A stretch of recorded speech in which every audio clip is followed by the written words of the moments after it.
For you this evening.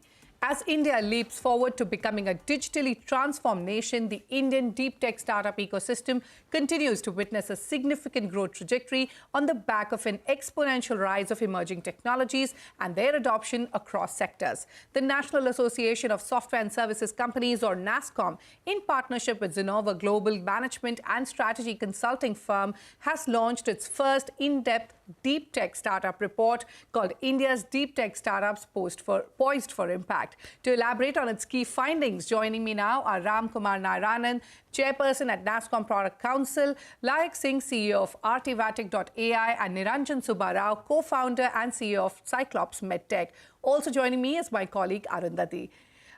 Many thanks, gentlemen, for joining us on Startup Street. Mr. Ramkumar, let me first start by asking you, according to this report, India's deep tech startups have been witnessing significant growth on the back of a huge rise in emerging technologies, which include, of course, AI, Internet of Things, blockchain, and data analytics. In fact, the sector has grown at a CAGR of 53% over the last 10 years. Tell me what's led to the coming of age of this sector. How is India stacked up versus the rest of the world?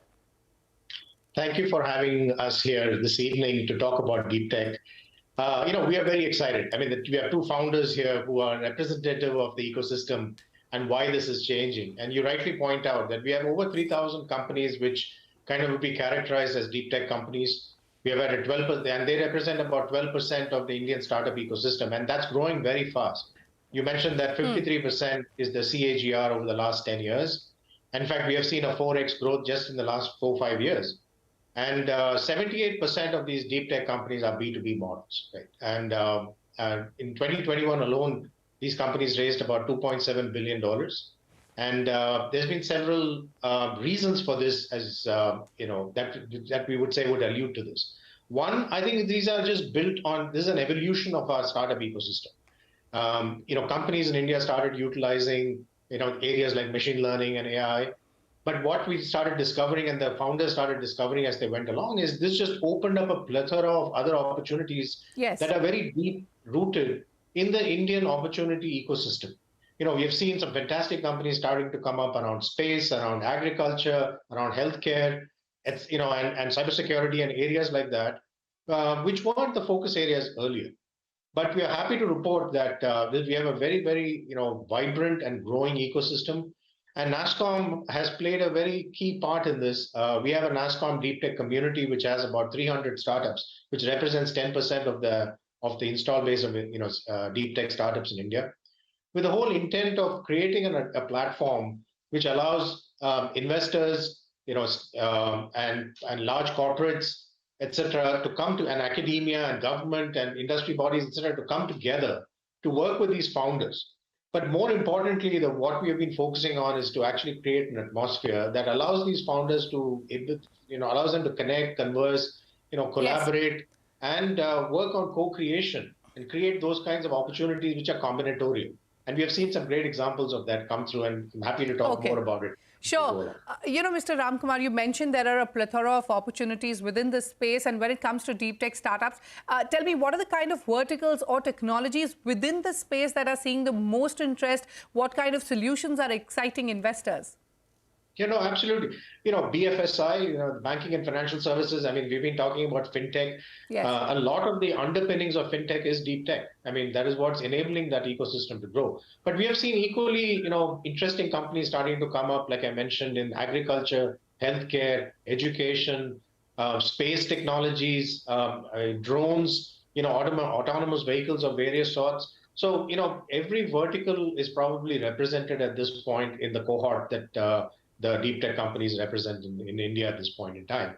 The one other thing I want to mention is the fact that these companies are solving problems in India for sure, but many of them are gaining global traction as well, which is very healthy for the larger ecosystem. Absolutely. So a lot of them gaining global traction. Hi, gentlemen. Arundathi here. Niranjan, let me bring you into this conversation. Cyclops Medtech essentially builds diagnostic and rehabilitation products in areas of neurology and neurotology, specifically focusing on dizziness and balance-related issues. Your products use tech like eye tracking, smart sensors, and virtual reality, as well as machine learning. So can you take us through some use cases and the kind of traction you're seeing?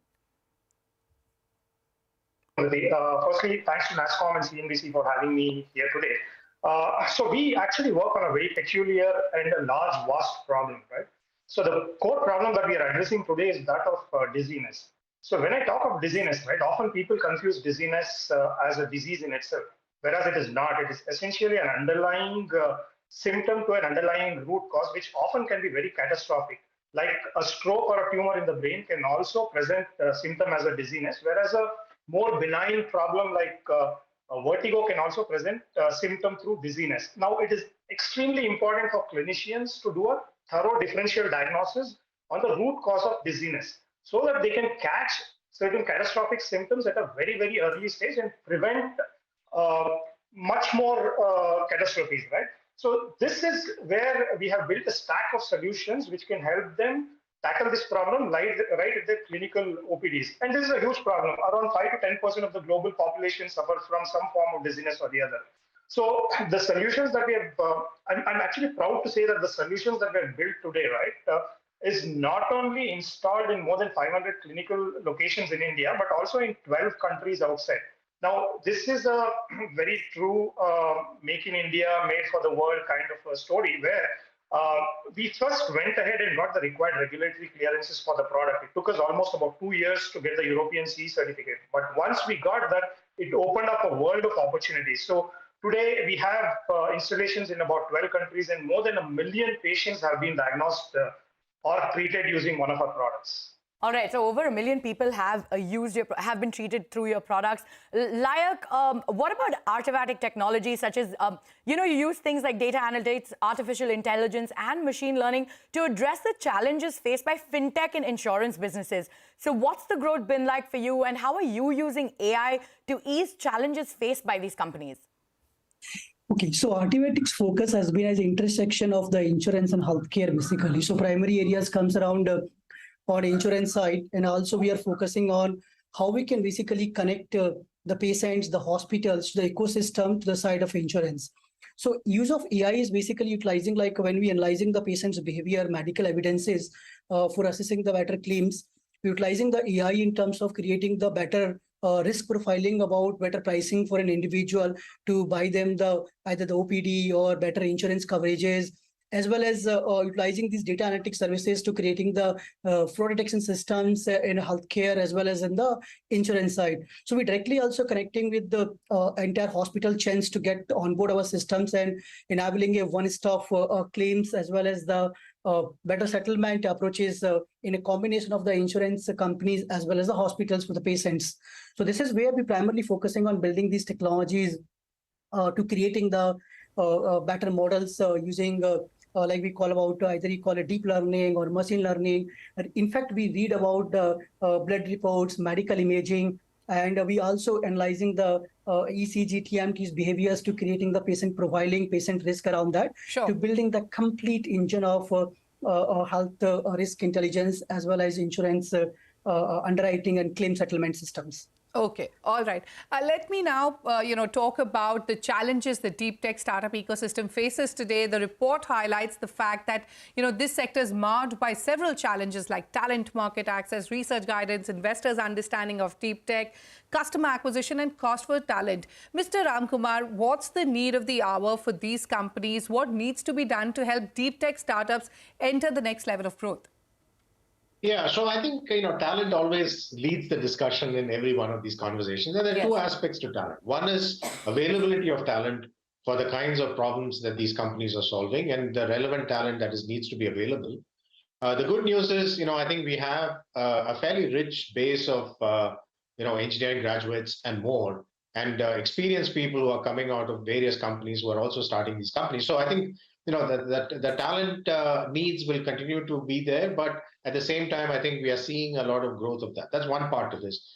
The other one is the cost of talent, because these are very specialized skills, and a large portion of the companies, their spend goes towards attracting and retaining a lot of the great talent that is required for them to build these companies for the long term.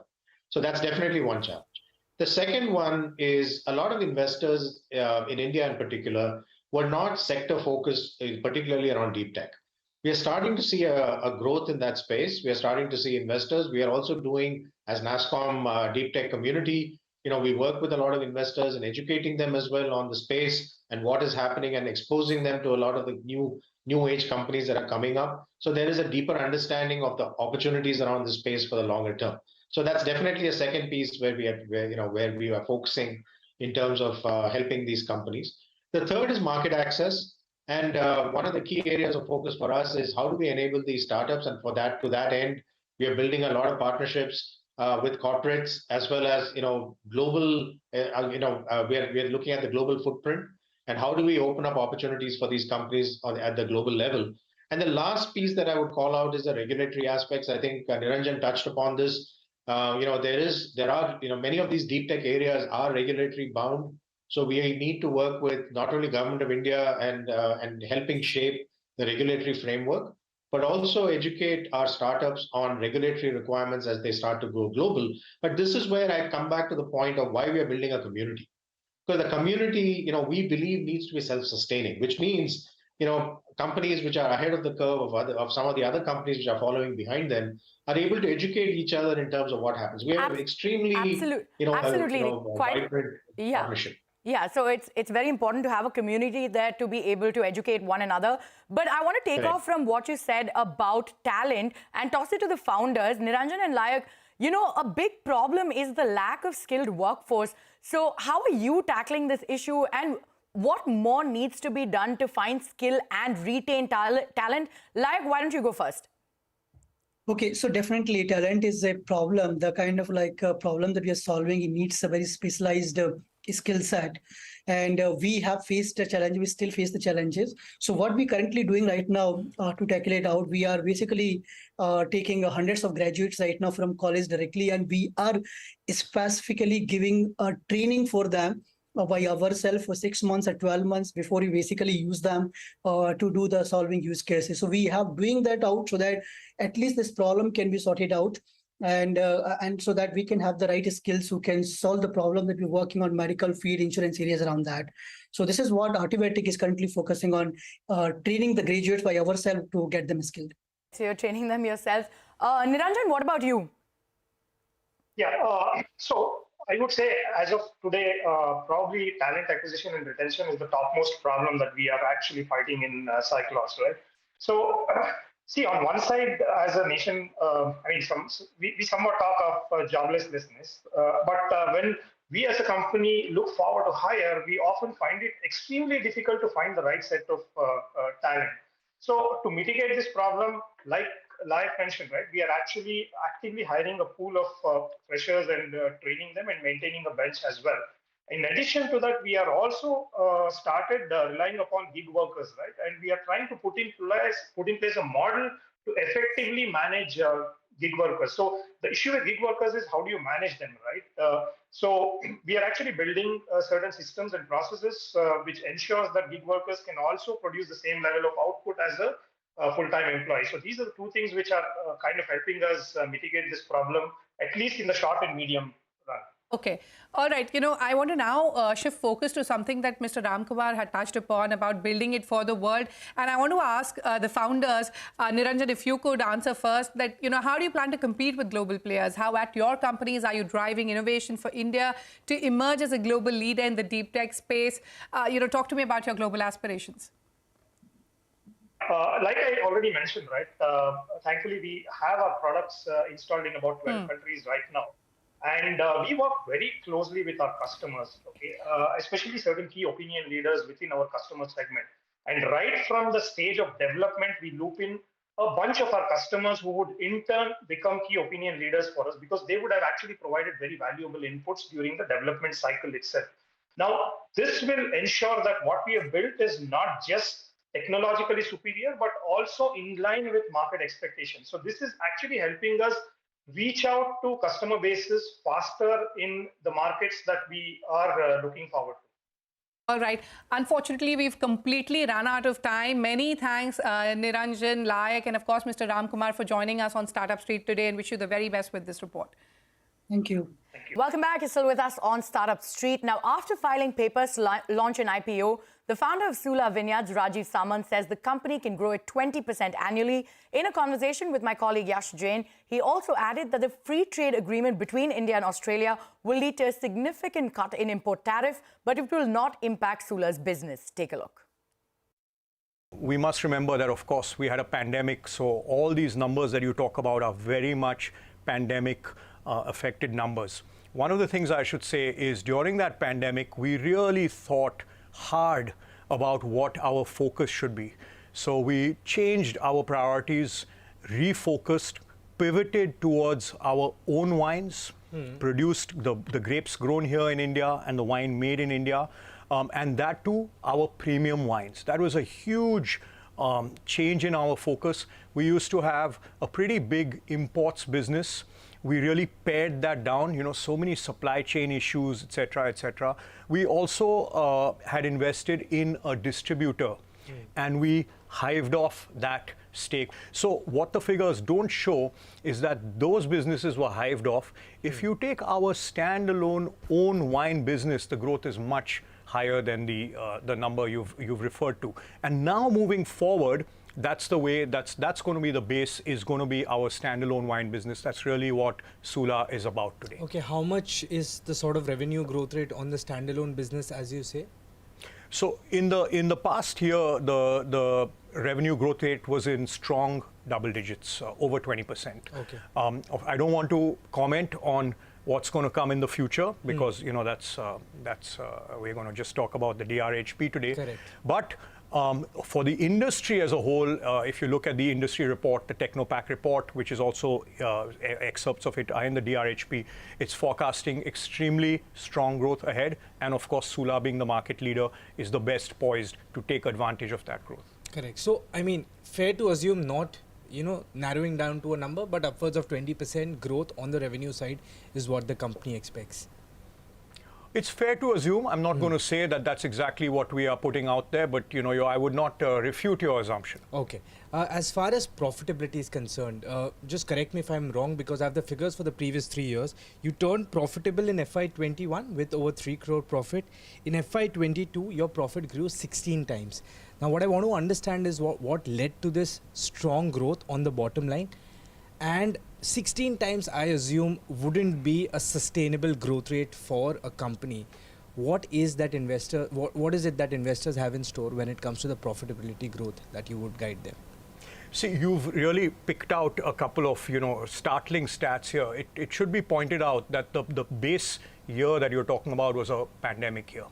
As you're aware, India was one of 2 countries in the world, along with South Africa, where the government decided to stop all Alcobev sales for around 3 months.